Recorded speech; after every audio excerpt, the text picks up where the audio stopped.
सत श्री ओम सतनाम सत साहेब। हे सत्संग प्रेमियों, हे पुण्य आत्माओं, हे साध संगत, आज हम आपके सामने बीजक की रमैनी नंबर 12 का वर्णन करेंगे। बीजक में वर्णित कबीर साहिब द्वारा रचित रमैनी 12।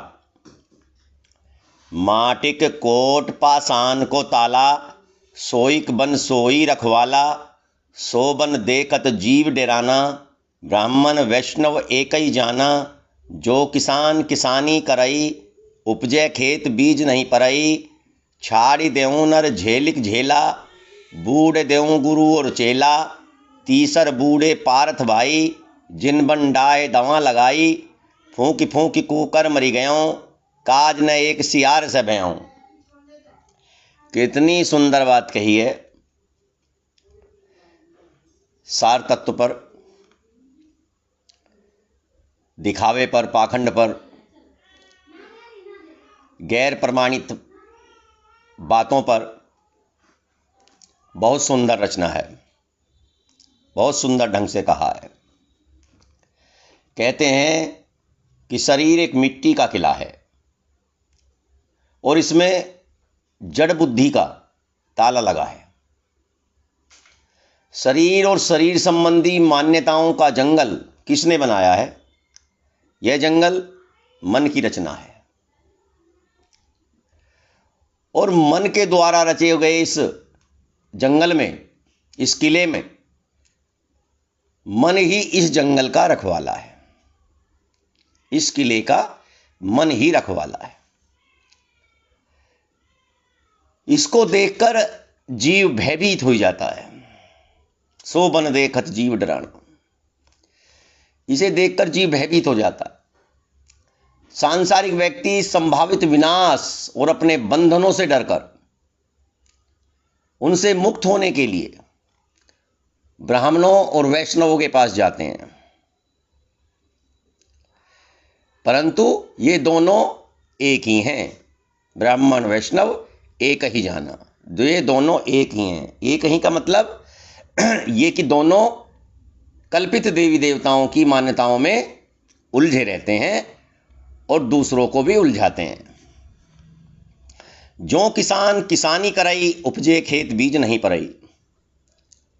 जैसे किसान खेती करता है, परंतु उसकी अनभिज्ञता से खेत में डंठल ही डंठल हो गए, एक भी बीज नहीं पड़ा। उपजे खेत, खेत तो उपजा लेकिन उसमें बीज नहीं पड़ा, दाने नहीं पड़े। इसी तरह गुरुओं और शास्त्रों की वाणियों का विस्तार बहुत हो गया, परंतु उसमें तत्व कुछ भी नहीं है। प्रचार तो खूब हो रहा है, शास्त्रों का प्रचार हो रहा है, संतों महात्माओं का प्रचार हो रहा है, ज्ञानियों का प्रचार हो रहा है, लेकिन वे कुछ भी सार तत्व की बात नहीं करते हैं। स्वरूप बोध न होकर केवल भटकाव हो रहा है। ये सब निष्प्रयोजन है, इनका कोई लाभ नहीं है। छाड़ी देहु नर झेलिक झेला, बूढ़े दो गुरु और चेला।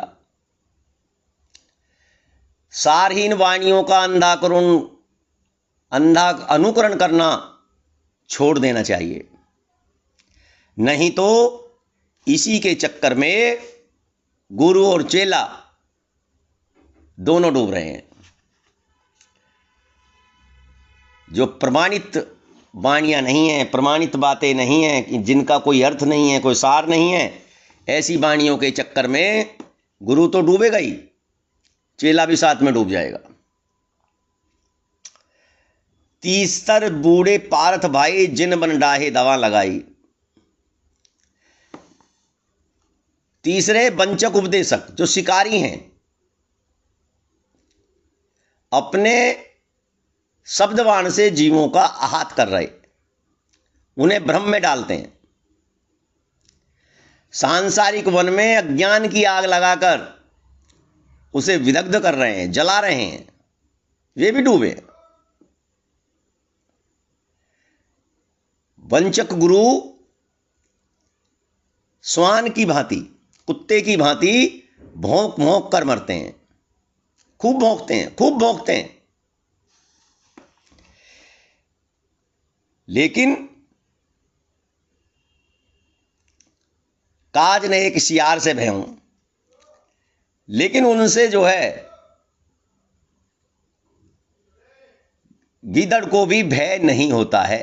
गीदड़ का भी कुछ नहीं बिगाड़ पाते वे भौंकते भौंकते।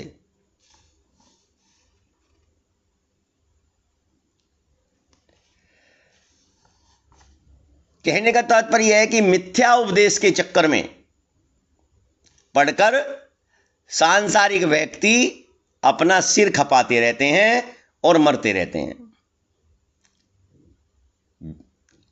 बिना सार की बातों में पढ़ करके सांसारिक व्यक्ति अपना सिर खपाते रहते हैं, अपना समय गंवाते हैं, अपना जीवन गंवाते हैं और जन्म मरण के इस भंवर जाल में पड़े रहते हैं। काल्पनिक देवी देवता उनकी कुछ भी सहायता नहीं कर पाते। मूस बिलाई एक संग कहूं कैसे रही जाए, अचरज एक देखो हो संतो हस्ती सिंह ही खाए। ये रमैनी बारह की साखी है। साहिब कहते हैं कि भक्ष्य और भक्षक, चूहा और बिल्ली एक संग नहीं रह सकते, क्योंकि बिल्ली चूहे को खा जाएगी। अतः जीव माया की संगत में पड़कर कैसे निर्विकार रह सकता है? अगर माया के संगत में जीव रहेगा तो वो भी माया के चक्कर में पड़ जाएगा, भ्रमित हो जाएगा।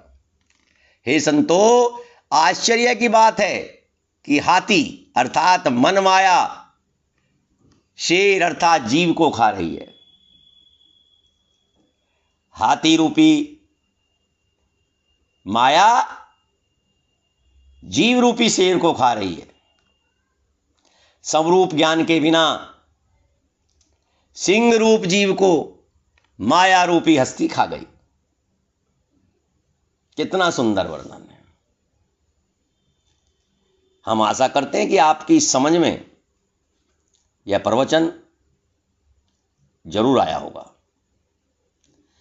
सत श्री ओम, सतनाम, सत साहिब।